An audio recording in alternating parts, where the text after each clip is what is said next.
What's up, YouTube? It's Credit Guy Frank here, coming to you today with another video. All right, so today I want to just simply talk to you guys about data points. All right, I want to talk to you guys about data points. So data points is very important involving your credit. Okay, data points is different things like how many accounts do you have, right? Do you have any stocks with them? Do you have credit cards with them? Do you have loans open with them? Whether if it's a car loan, whether if it's a business loan, whether if it's a personal loan, things like that, right? So all of those different things are data points, okay? So in order to build relationships with the banks, of course, you need a strong data profile, right? So data points is basically another way of saying, like, what's your relationship status with the bank, okay? And this involves every single bank, okay? So whenever you're dealing with any type of bank, whether you're dealing with business, CP, personal, age corp, whatever it is, you must focus on the data points. You must focus on, okay, how involved am I with this bank, okay? What's our banking relationship, all right? Why is that very important? Because a lot of you guys, a lot of you guys have good credit scores, and you're like, hey, I got a 790, 784, like, what can I do with my credit, right? And what I always suggest, especially if you don't need money, right, which is very important, like if you know how to, follow certain steps and you're making a good amount of money and keep yourself on a budget, or you're investing, so you always got money, just rotating, it's very important to get loans when you don't even need it, right? Like, get loans when you absolutely don't need it at all. Why is that important? Because simply, regardless of what you want to do, whether you want to buy something now or later, you want to increase your buying power, all right? And in order to increase your buying power, you must build firm data points. And how you build firm data points is get a $10,000 loan, okay? And pay that whole $10,000, because remember, if you don't need it, pay that whole $10,000 back right then and there. Use their money. Don't take the whole 10,000 and then put it right back, right? What I would suggest is make 3 payments. So set up the plan however you want to set it up, and you make 3 payments of $3,333.33, right? 3 times, okay? You'll pay that loan back. And what will it do is it will increase your buying power, because then now you can go and get a $25,000 loan, because of what they're seeing on their end is, okay, you got a $10,000 loan. It was over a year or 2 year span, and you paid it off in 3 months. Like, what would you do? What would you do if somebody said, hey man, can I get $5,000? Yo, I'll pay you back. I'll pay you back next week, man. I promise you I'll pay you back next week. You're like, all right, cool.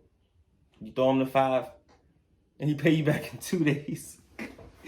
He pay you back in 2 days. You like, okay. Like, that's how you want it to be for you. All right. And that's how you build strong relationships very fast with the bank. Because when you don't need them, and when you're banking with multiple people, right? If I got 8 banks, I don't need all 8 banks, right? Therefore, I can have 2 banks that I'm really operating off, 3 banks that I'm really operating off. I'm really operating off personal side with this bank, CP with this bank, business with this bank. Building those data points just as I would throughout. So with my other 5 banks, I'm going to just be getting loans, paying them back, getting credit cards, getting gas on them. Like, when you get a $20,000 credit card, $40,000 credit card, and just put $90 worth of gas in there, I fill up my F-150, you get $90 worth of gas, you fill it up, and you don't use the car no more. Simply.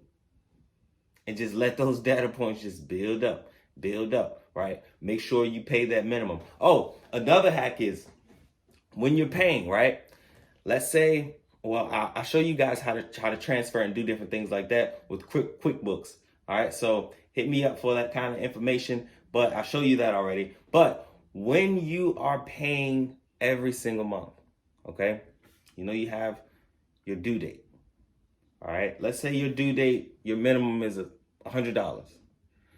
If you pay $100 it's going to tell the bank or whoever you're banking with that you paid the minimum. Okay, that's very important. It's going to tell the bank that you paid the minimum. All right, but if you pay $101, it's going to say you paid above the minimum. Just as if you didn't pay what you were supposed to pay, they would make a late payment or increase the interest on it. Right? So if you give them a $1 more, 50 cents more, it will log into the system that you paid more than the minimum. And that is very, very, very important when you're dealing with banking and different things like that. Because think about it, man. Like, yes, coming up with the agreement is cool. Meeting the agreement is cool. But what's better than beating the agreement? That's how we got to start thinking. We can't have this very complacent mindset to where we're operating just regular, right? Step by step, step by step. Some things, yes, you have to do that, but you still have to know how to trick the system. Okay? You still have to know how to go above and beyond so that when you do fail, and notice I said when you do, because you will have failures. That's a part of learning. Failures are the best things in life because you learn the most. Okay? But when you have those failures, it's important to learn from them. All right? So pay that 101 for your minimum, and it's going to say above the minimum. That looks very, very good on your credit profiles. All right? Building those data points, getting loans, things like that, especially for my good credit people, please get them, especially if you don't need them. If you already got 12 credit cards or if you already got 15 credit cards and they're all high limits, right? You really don't need it. Just go get a loan and pay right back. Do that for a year, 2 years,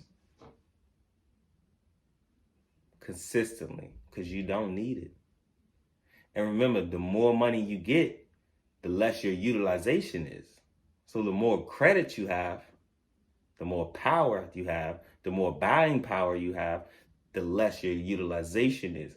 Especially if you have a firm goal of saying like, hey, I'm going to stay down for just, I'm going to stay down. I'm 18, I'm going to stay down until I'm 20, 25. I'm going to make sure the rest of my life I'm good. Or I'm 25, I'm going to stay down until I'm 28. I'm 28, I'm going to stay down until I'm 30, right? You have to have a plan. You got to be serious about your plan too. And trust me, your new self is going to thank your old self, all right? So with your banks, you definitely want to make sure that you build those data points because that's extremely important, whether if it's on the personal side, the CP side, or the business side, all right? Remember, guys, I have consultations. I have business consultations. I have CP consultations as well. I have a lot of different tricks, a lot of different things that you can do.